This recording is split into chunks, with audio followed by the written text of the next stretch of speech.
بل پہ کہ یہ پاکستان چھوڑ کے یہ بھی ابھی چلا گیا اور پھر اس امپورٹڈ کو جو واپس لے کے آئے ہیں. تو میں یہ سمجھتا ہوں کہ کیونکہ یہ بینکر ہمیشہ اپنی آپ کو پتہ ہے وہ چیزیں سال کے آخر میں کس طریقے سے پوری کرتے ہیں. وہ تو یہ بھی کرتے ہیں بینکر کہ کئی دفعہ بڑے اکاؤنٹ ہولڈرز کو فون کر لیتے ہیں کہ اتنے پیسوں کا گیپ ہے, صرف 2 دن واسطے پیسے رکھ دو, ساڑھا کام ہو جائے گا. پتہ ہے آپ کو جب سال اینڈ ہو رہا ہوتا ہے یہ جو ان کا فائنینشیل ایئر, تو یہ اکاؤنٹ ہولڈرز کو فون کر کے ترلے کر رہے ہوتے ہیں, میں بے شک پیسے چکے کے تو دے چھڑو, میرا بیلنس پورا ہو جائے. جب بینک مینیجر یا جو بھی ریجنل ہیڈ ہوتا ہے, باقی پھر 2 دن بعد پیسے کٹا لینا. تو یہ بھی ایک بینکر ہے, تو یہ بھی اس نے ساری جو جمع تفریق کے فگرز ہیں انہیں صرف وہ چھاپن واسطے اکنامک سروے جمع تفریق ساری کی تھی. کیوں جی رانا صاحب؟ تو آج ہم بات کریں گے لارج اسکیل مینوفیکچرنگ پہ اور سروسز سیکٹر پہ, اور اس پہ یہ جو ہماری پاکستان کی مستقبل کی فائنانس ٹیم ہے, جو ہمارے ساتھ یہ نوجوان بیٹھے ہیں, بڑے محنتی قابل فرسٹ ٹائم MNAs ہیں اور ان کی بڑی ویلیوبل انپٹس ہیں, یہ آج اس پہ بات کریں گے. لارج اسکیل مینوفیکچرنگ جو ہے اس میں for last 3 years consecutive contraction ہوئی ہے. یہ جب سے میں نے آپ کو کہا نا کہ یہ حکومت ایک نحوست کے طور پہ پاکستانی عوام پہ مسلط ہوئی ہے پچھلے 3 سال سے, یہ جو PDM-1 اور PDM-2 کنزیکٹیو آپ دیکھیں لارج اسکیل مینوفیکچرنگ پہلا سال, دوسرا سال, تیسرا سال وہ نیچے ہی گئی ہے, ڈکلائن میں ہی گئی ہے, وہ اوپر نہیں گئی ہے. ٹھیک ہے, اور اس کی وجہ سے کیا ہوا؟ اس کی وجہ سے آپ یہ دیکھتے ہیں کہ ایک جو اسکل لیبر کا پاکستان سے مائیگریٹ کر جانا ہے, جس پہ اس دن بھی ہم نے آپ سے بات کی کہ وہ 3 ملین سے اوپر ہمارا جو بندہ ہے وہ یہاں سے گیا ہے. وہ کون لوگ تھے آپ کو پتہ ہے؟ وہ کون لوگ تھے؟ جو پشاور یونیورسٹی کے پڑھنے والے تھے, جو کراچی یونیورسٹی کے پڑھنے والے تھے, جو UAT لاہور کے پڑھنے والے تھے, جو کوئٹہ کی یونیورسٹیوں سے پڑھ کے نکلے تھے, جن کے پاس ڈگریاں تھیں, جن کی نوکریاں چلی گئیں. Because most of those skilled labour وہ جو تھی وہ انہی لارج اسکیل مینوفیکچرنگ کا حصہ تھے, انہی کی بدولت انہیں ملتی تھی, جابز ملتی تھی اور روزگار ملتا تھا. وہ سب جو یہاں سے گئے ہیں اس کے موجب بھی یہی ہے, کیونکہ جب آپ جاب کریٹ نہیں کریں گے اکانومی کے اندر تو پھر ان امپلائمنٹ ہوگی, لوگ یہاں سے باہر جائیں گے. باہر جانے والوں نے کیا کیا؟ کسی نے اپنی ماں کا زیور بیچا ہے, کسی نے اپنے باپ کی جمع پونجی ساری جو اس کے پاس تھی اس نے وہ دے دی ہے. کوئی 25 لاکھ دے کے جا رہا ہے, کوئی 50 لاکھ دے کے جا رہا ہے. کسی کا باپ ریٹائر ہوا ہے اور اس کو جو کچھ وہاں سے ملا ہے اس نے وہ جمع کرایا اور وہاں سے نکل گیا.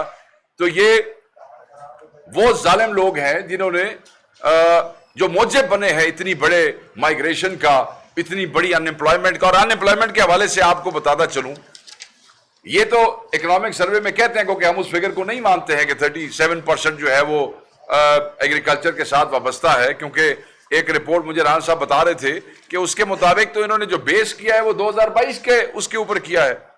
اس وقت جو اصل فگر ہے وہ تو ان امپلائمنٹ کے حوالے سے بھی کوئی سروے ان کا نہیں ہو سکا. انہوں نے اس وقت تک کوئی سروے ان امپلائمنٹ کے کتنے بندے بے روزگار آئے ہیں. چلو یہ تو ہمیں باہر کے ادارے اور وہ بتاتے ہیں کہ کس لیول پہ مائیگریشن ہوئی ہے, مگر یہ کیوں نہیں بتا سکتے؟ کیونکہ بتان گے تو پھر منہ کے پاسے لے کے جان گے, منہ لکون گے بندے رہو جتیاں مارن گے. بہرحال یہ جو انہوں نے نیکسٹ ایئر کی پروجیکشن بتائی ہے لارج اسکیل مینوفیکچرنگ کی, یہ جو پیراڈائم دی ہے, یہ بھی سب فضول بات ہے. بھائی آپ نے تقریر میں ہمیں بتایا, آپ نے کہا جی گروتھ ہوگی 4% کچھ پہ ہوگی. وہ کیویں ہوئے گی, کیسے ہوگی, کیا میکنزم ہوگا, کیا طریقہ کار آپ کریں گے, کون سی آپ انڈسٹریاں لگائیں گے؟ 2022 میں 38,000 ٹریکٹر بن رہا تھا, اب آ کے اس سال آپ 24,000 ٹریکٹر بنا رہے ہیں. وہ چیزیں تو پیچھے جا رہی ہیں. تسی اگلے سال کیویں 4% کی گروتھ کرو گے, یہ آپ ہمیں کیسے کر کے خاموش ہیں, کچھ نہیں ہے. وہ جو اس دن ہمارے جرنلسٹ بھائی جو آپ کے جو دوست تھے جو انہوں نے بائیک آؤٹ کیا, وہ آپ دیکھیں پہلی دفعہ, میں دوبارہ اس بات کو دہرا رہا ہوں, سرکاری ملازم بیٹھے ہوئے ہیں, بندے بڑے خوش ہوتے تھے. نوجوان, مجھے یاد ہے جب ہم پہلی دفعہ MNA بنے, ہماری خواہش ہوتی تھی کہ فائنانس منسٹر بجٹ میں وہ کرے پریس کانفرنس تو ہم جناب ساتھ بیٹھے ہوں, کچھ سیکھیں, کچھ کریں. ہم پرائڈ فیل کرتے تھے کہ جی we are part of that team. وہ بندے تو منہ لگوندے پھرتے جے, بندے کہتے رہے راندے نال پواں گے تے لانتا پہن گیا. تو اس لیے ہم ان سے جو ہے وہ ان کے ساتھ بیٹھنا بھی پسند نہیں کرتے. دوسرے سیکٹر جس پہ آج یہ لوگ روشنی ڈالیں گے, کھل کے بات کریں گے, تینوں بات کریں گے, اور وہ ہے سروسز سیکٹر.